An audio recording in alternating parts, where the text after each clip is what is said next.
Bom, o governo resolveu censurar o filme do Danilo Gentili. Como se tornar o pior aluno da escola. Põe na tela, Daniel, por favor.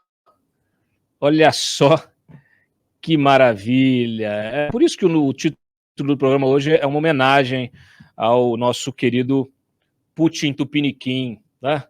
É o nosso Putin Tupiniquim. Secretaria Nacional do Consumidor, vinculada ao Ministério da Justiça, determinou que o filme Como se tornar o pior aluno da escola, lançado em 2017, seja removido de todas as plataformas de streaming do país. Segundo o ministro Anderson Torres, o não cumprimento da medida está sujeito a uma multa de 50 mil por dia.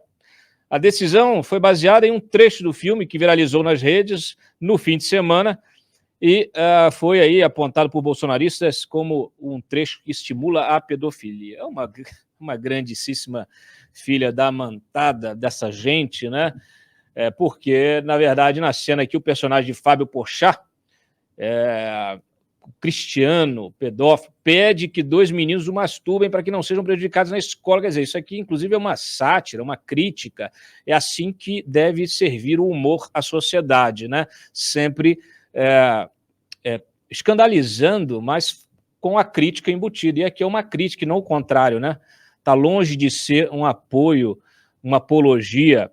Na segunda-feira, o Anderson Torres se manifestou sobre a polêmica, informando ter pedido vários setores que tomassem providências cabíveis contra a obra, baseada no livro homônimo de Danilo Gentili, devido ao que ele descreveu como detalhes asquerosos. A Secretaria Nacional do Consumidor foi assumida na semana passada por Rodrigo Roca, ex-advogado de Flávio Bolsonaro. Então, gente, isso aqui é a prova mais cabal, e eles passam recibo, os bolsonaristas adoram passar um recibo, é a prova mais cabal do que o Bolsonaro queria que o Moro fizesse no cargo de ministro, queria que fosse um sabujo, queria que interferisse em investigação, queria que usasse o poder da polícia, né, contra governadores na época da pandemia, queria que ele se manifestasse de forma a apoiar as teses negacionistas, bolsonaristas, olavistas. Então, é disso que se trata o bolsonarismo.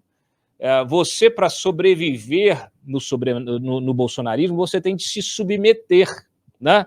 Então, assim, e isso aqui é um caso absolutamente exemplar, que pode ser utilizado, inclusive, pela campanha do Moro, para rebater essas versões. É traidor, traidor. Claro, o sujeito que se nega, né, a baixar a cabeça para gente autoritária, porque isso aqui é autoritarismo puro, isso aqui é censura.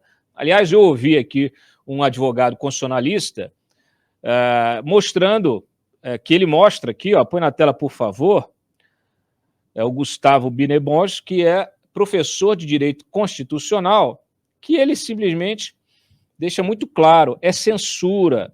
E as plataformas de streaming atingidas, por enquanto, aí Netflix e Globoplay, podem recorrer administrativamente ou buscar a justiça. Segundo ele, a ordem para retirada do conteúdo tem objetivo tipicamente eleitoral. Em 2017, o mesmo Ministério da Justiça, por meio do Departamento de Classificação Indicativa, liberou o filme para 14 anos. Agora, a Senacom, Secretaria Nacional do Consumidor, alega dano sob o argumento de que uma cena específica, essa que a gente acabou de mencionar, seria apologia ou incitação ao crime de pedofilia, tá? Deixando claro, pedofilia é crime, aí deve ser combatido, né? Um crime que deve ser combatido, aliás, é um dos crimes bárbaros que deve ser combatido de forma veemente. Mas o que essa gente está fazendo é pura hipocrisia, e eu já vou falar disso. O que o advogado me fala aqui, me contou? Ele explica o seguinte: além de uma contradição lógica, a questão principal aqui é a censura artística e uma clara violação das decisões do Supremo que deram concretude ao texto constitucional. Uma na DPF 130, que considerou que a velha lei de imprensa não foi recepcionada pela Constituição de 88, e outra, a da ADI 1988, da qual o Supremo julgou a questão da classificação indicativa. Isso aqui é muito importante para você entender. Ela não tem força vinculante, ela não é obrigatória, é meramente informativa para os pais exercerem o controle parental. É uma recomendação, portanto. Então, para o advogado, o ato do Ministério da Justiça configura abuso de poder, pois o Ministério não tem competência para censurar nenhum produto audiovisual. Não pode se autoproclamar sucessor da finada censura federal. Tá? Então, isso para a gente já deixar muito claro aqui, começar a entender essa questão. A Globoplay repudiou a censura e manteve o filme do Danilo Gentili no ar. O filme dele na Netflix acabou bombando, né? Um filme de 2017, agora à tarde mesmo já estava como o quarto mais assistido da Netflix, e aí, naturalmente, o Gentili foi às redes sociais debochar dos bolsonaristas, que acabaram dando visibilidade ao filme, né? Então, essa é a questão. Agora, tem muita coisa aqui para a gente falar. Quando eu falei de hipocrisia, né, por exemplo, ontem, nosso querido Carlos Graeb escreveu um artigo muito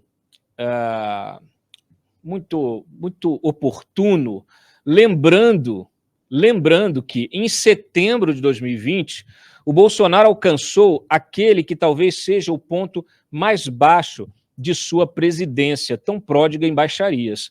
Ele recebeu uma garota de 10 anos, uma youtuber, para conversar em sua live semanal. Bolsonaro estava à vontade, tão à vontade que fez um gracejo de duplo sentido com a menina. Quando ela explicou que suas primeiras entrevistas em vídeo haviam sido feitas aos 6 anos, ele deu uma conotação sexual à expressão começar cedo. Bolsonaro gargalhou, assim como o sanfoneiro do Planalto, que o acompanha no vídeo. Solta o vídeo, por favor, Daniel. Então, se eu não gosto de mulher, eu tô pensando que eu gosto de homem. Quem não gosta de mulher, gosta de homem, é isso? Ah, mas é feio isso aí. Eu não gosto. Ó, tem que ser certinho, gente, pra vocês terem um futuro bem legal lá na frente. Eu, por exemplo, eu comecei cedo. Meus pais Você também. começou cedo? O que é? Eu e meus pais. Começou cedo? Como assim? Começou eu comecei com 6 anos. Ah, começou. Não, eu comecei a minha carreira de repórter com 6 anos. E meus pais, com 13 anos, eles começaram a trabalhar.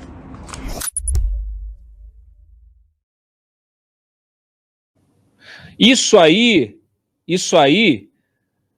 é que deveria ser censurado, isso aí é que deveria ser combatido, condenado. Esse sujeito está na presidência da República ainda, mas todo mundo passa pano. Uma menina de 6 anos de idade. Isso aí, inclusive, é passível de enquadramento aqui no Estatuto da Criança. Nós estamos falando do presidente da República. Continuando o artigo aqui, o Bolsonaro jamais entendeu e jamais vai entender que preservar a dignidade da presidência é um dos seus deveres, não por causa de algum formalismo antiquado, mas porque a instituição não deveria se confundir com as idiosincrasias de quem a ocupa, né? Mas essa história antiga veio à cabeça aqui do Graeb por causa justamente desse vídeo aqui, desse filme, dessa campanha, dessa cruzada que foi estabelecida contra o filme do Danilo no fim de semana. Então, tá aí, olha, essa canalice dessa gente que não tem limite, que é capaz de fazer esse tipo de brincadeira em rede nacional. O cara que é presidente da República, a minha vontade aqui é falar uma opção de impropérios, mas eu não vou fazer, porque senão depois eu vou ser censurado também. Mas, assim, vocês podem ter certeza que tudo que vocês estão pensando, eu estou pensando também.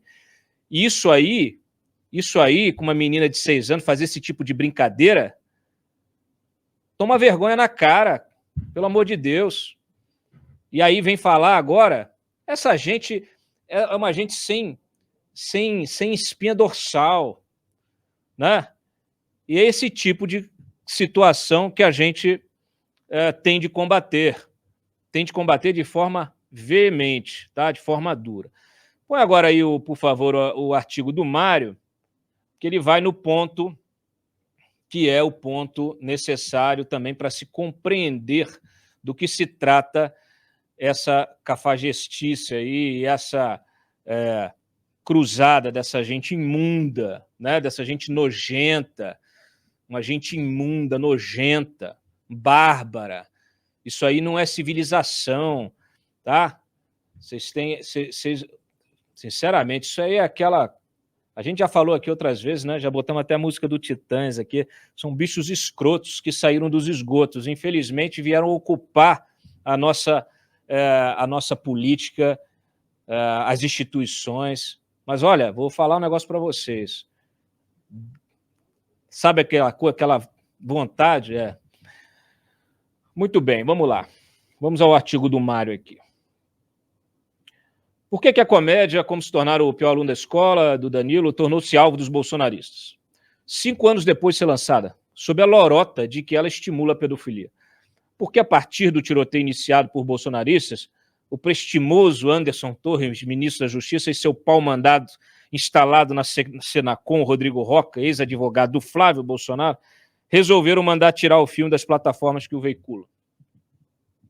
A resposta nada tem a ver com a manutenção da moralidade e bons costumes, mas com a imoralidade eleitoral e maus costumes políticos.